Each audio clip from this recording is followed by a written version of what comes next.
Alright, so this is Sarita, and the topic I'm going to talk about is called, while you're breaking up, doesn't mean you can abandon on your commitments.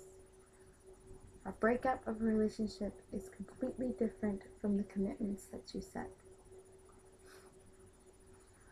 Just because you're having a breakup doesn't mean you can abandon on your commitments. Now, this is what a commitment is. A commitment is your word, your bond, or even by bringing a child into the world and you're taken care of. Those are commitments.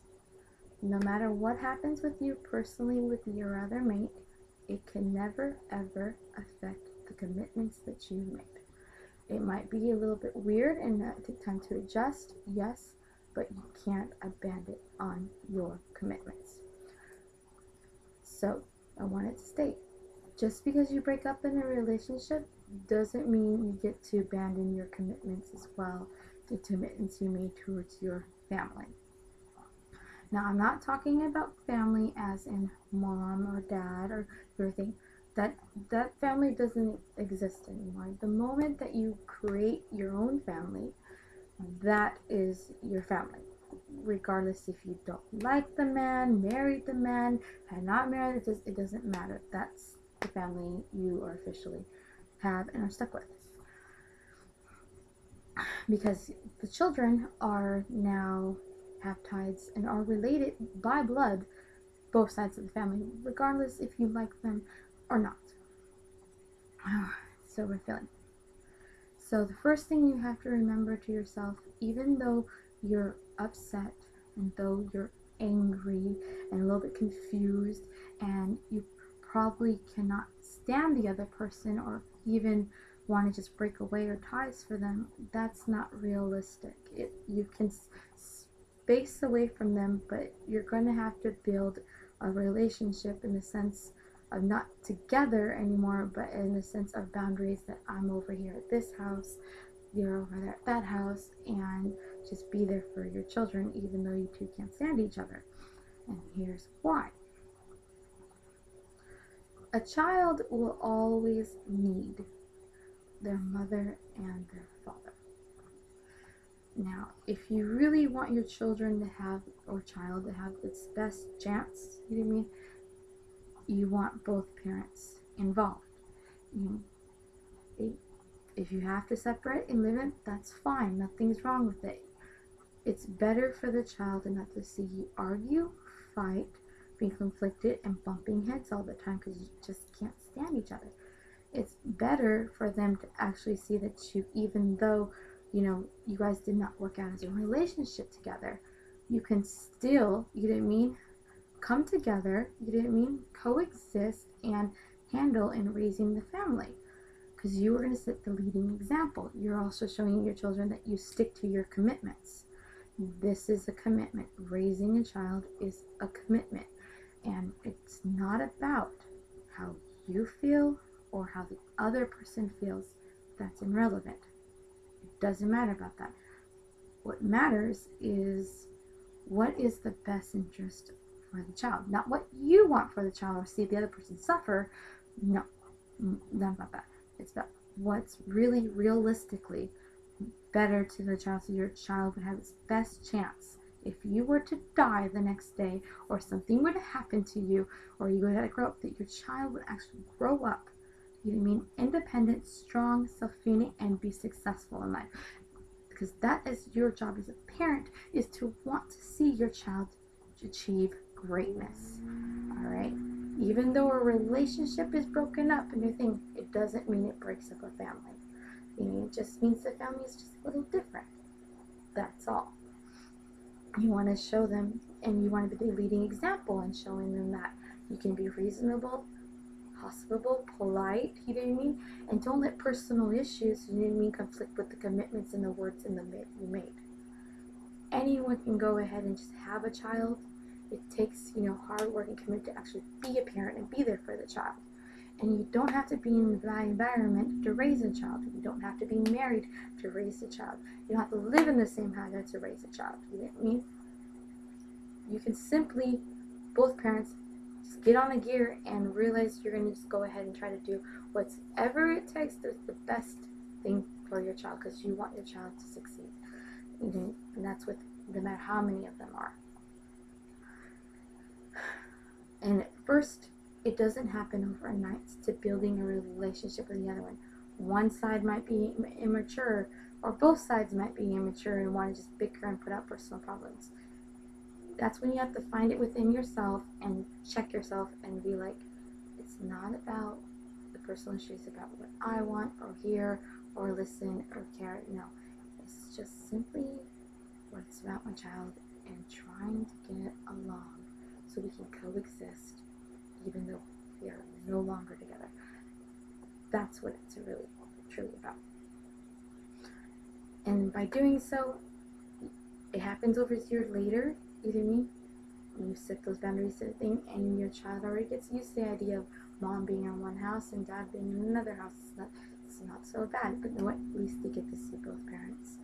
And therefore, whatever he's doing at dad's, he can't call him daddy. Whatever he's doing at mom's, because you two, even though you're separated, you show them that, hey, motherfucker, me and your dad still talk about what you're going on in school, what you do, what you don't do. You know what I mean? Even though we're in separate houses, we're still unique when anything. You can't run game or bullshit on us. We got this. You know what I mean? Show them that they got it, so that way they stay in line and staying straight. There are some things that doesn't matter if it's a boy or girl that a child gets from one parent that he gets from the other. So you don't want to deny them from getting to know who they are, and so they can always succeed and do better. That's the thing you want to keep in mind. You know, another thing you want to keep in mind is when it comes to that, you are the one that's responsible to teach your children good or bad or bad or good. It's either you teach them, or someone can either play them for a fool, or they learn it from somewhere else, somewhere different, which is totally something you don't want them to learn or do. That's your responsibility. And I really, truly believe it doesn't matter how young you were or things are in there. The moment that you decided to go ahead and be sexually active, you realize you are taking a risk every time you're doing that to having a child. That's what the purpose of sexually acting sex is of intercourse. It's, you know, to produce children, like your genes, the next generation, to have children. Alright. So if you're big enough to play responsibility and want to be adult, whatever age it is that you're in, then you should be big enough to accept the consequences that come after that. You get me? That's the way that I don't really like to hear the excuses. I was young, I didn't really know I was parent. Then you shouldn't really have an excess. Alright, I really don't. I was young, blah blah blah. You know what I mean? Those are, to me, I hear, are just excuses. Either man up, you know what I mean, doesn't matter man or woman. Man up, own the two shit, and do the best that you possibly do, or shut the fuck up. Really, you know what I mean? That's the way I feel on that one. So that's the one thing you have to remember. Stay to your commitments. When you keep your word, and no matter how hard it is and how things are going, it reflects on you. It shows. As other people around you see what you do or don't do. And the choices that you make, you know what I mean, can affect you anyways. Banding on one commitment can easily become a habit for you to abandon other commitments. And another thing, the next thing you know, you're inconsistent and you don't keep your word, you're not what you say, and you don't do things, and you bail out on things so easily. It all can start really easy and bad. When things get too off, you just bail. You don't want to be that type of person, and you sure don't want to be the example of showing that way. So you want to show that even though you can't stand it, you're going to stay and stand by your commitments. It also shows your child, no matter how much tough things happen, bullshit happens, crap that goes into, you're still going to honor and do what you say you're going to do, commit what you do, and follow through what you're going to do, regardless what you may feel for the other. Eventually, you know what I mean, when one side matures, the other one eventually matures or tries to get on board. But that's what you gotta do. As parents, you want to go ahead and give them their best chance possible to teach them what they could possibly learn, give them the tools that they need to learn, and stick it out and be a parent. Why wouldn't you? That's just common sense. And the other thing you have to remember is when you do have a child, and you do have one, it's not about you, yourself, and what's best for yourself anymore. It's about, what is best for my child. And the other thing would be what will make my son, which daughter, happy. What would make them happy? What would make them blissful? What would nurture their skills and talent? What would prove it? It's about them first. It's always about them first. You can't put nothing above them. Not a guy, not a dude, not a relationship, nothing. Your child comes first. After your child comes, whatever priority child, then it's yourself. About making sure that you are rested, time, things, you have respiratory disorders and stuff like that.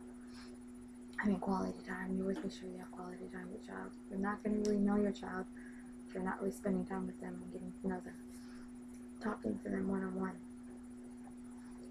There are some people that believe that children are not that smart, but actually, you'd be surprised that they're a lot smarter than you actually think they are.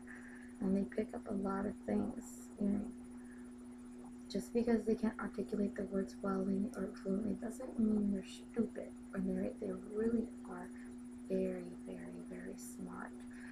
And if you can talk to them on a one-on-one level, not saying it's their adult, their kid, but just talk to them as a person, you'd be surprised the results you get, and they'll respect you, as you respect them, and things will be a lot smoother.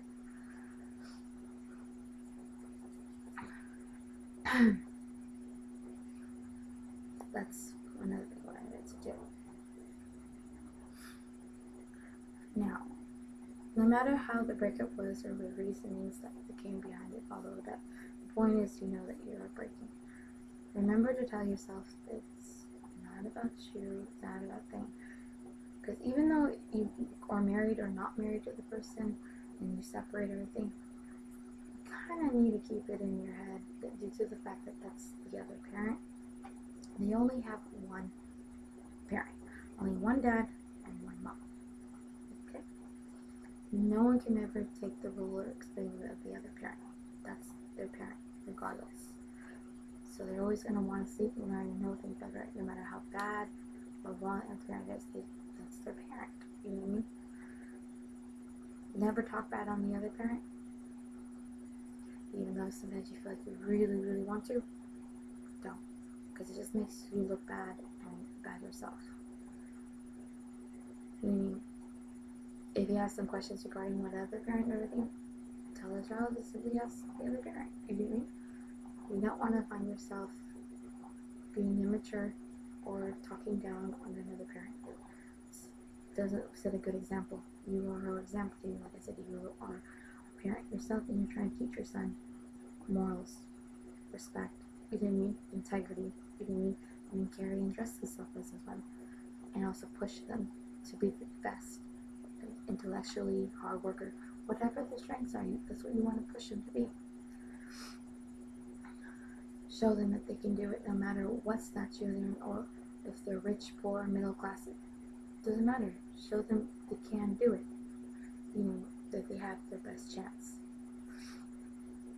And that no matter what BS happens in the way and things going on, whether you break up, or there's makeups, or one leaves or one passes away or something, there's one thing that holds true when it comes to making a commitment type of this. You'll never, ever break up family. Family is family, regardless of how it happens. It's family. And you can never break up family. We might have our petty squirrels and our differences and everything, but at the end of the day, we're all family. And we all understand that. So regardless what petty squirrels and personal things you may have with the other one parent don't like, you two must be in the head game that you guys are always going to be family. And you want your children to have the best chance. do the best chance, be the best chance. So you're going to stick around and make sure that happens. You don't have to be together to do it. You just make sure you're there for your children. And that both of you have the understanding that you want what's best for your child, as well putting your child first. Though it causes a lot of sacrifice, and you sometimes find yourself not always happy all the time, it's really worth it towards really at the end. Seeing your child being happy, well, productive, good spirits, and great on the head, and doing well, and achieving greatness, you sometimes have to go through all the bad stuff and the BS before you get to the great stuff. And the great stuff is bliss. And once you get there, you don't know how you got there or blessed how you did it, but the point is, you're there. And you didn't miss out on anything or anyone or any of the moments of your child. And you're not haunted by that.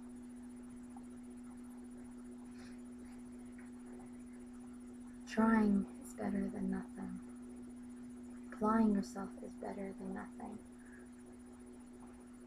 Making excuses won't get you anywhere. Putting your petty differences in your personal meaning is not going to help. The only thing that helps is actually both of you doing and applying yourself. This is the simple matter. What's best for my child? What would make them happy? What would push them or what would nourish them more? And that's the real truth of the matter. And not always having to hold on to pride or things like that. If one parent is doing better financially, don't be afraid to tell her, hey, I need this means I'm going to be better than it. I know it sucks, you don't want to say anything, you're going to probably, but you don't want your child to go without because you're holding your pride. That's the real truth of the matter. You know, when asking for things for a child, and some people say that they want to spend money on blah, blah, blah, whatever, then don't ask for the money, just simply ask for the object question that you want, the clothes, the shoes, the thing, ask and drop it by. Little things like that can make the world of difference to just trying to raise your child right. And it makes it a lot easier away. And then at the end, you end up showing that you don't abandon your commitments. You're there for your responsibility, and it makes you a stronger person. And you find yourself, if you can handle dealing with someone that you really don't like, you didn't even coexist together, and you still raise a parent like a family. Even if it's odd and strange in two different homes, it doesn't matter. You're still going to raise a family. When life throws you other drama or things, you will always be able to see resolution. It makes you wiser and stronger to be able to handle things like that. Instead of always running away from your problems, you can face your problems head on. So, this is Sarita, and I just wanted to say, just because you're breaking up doesn't mean you can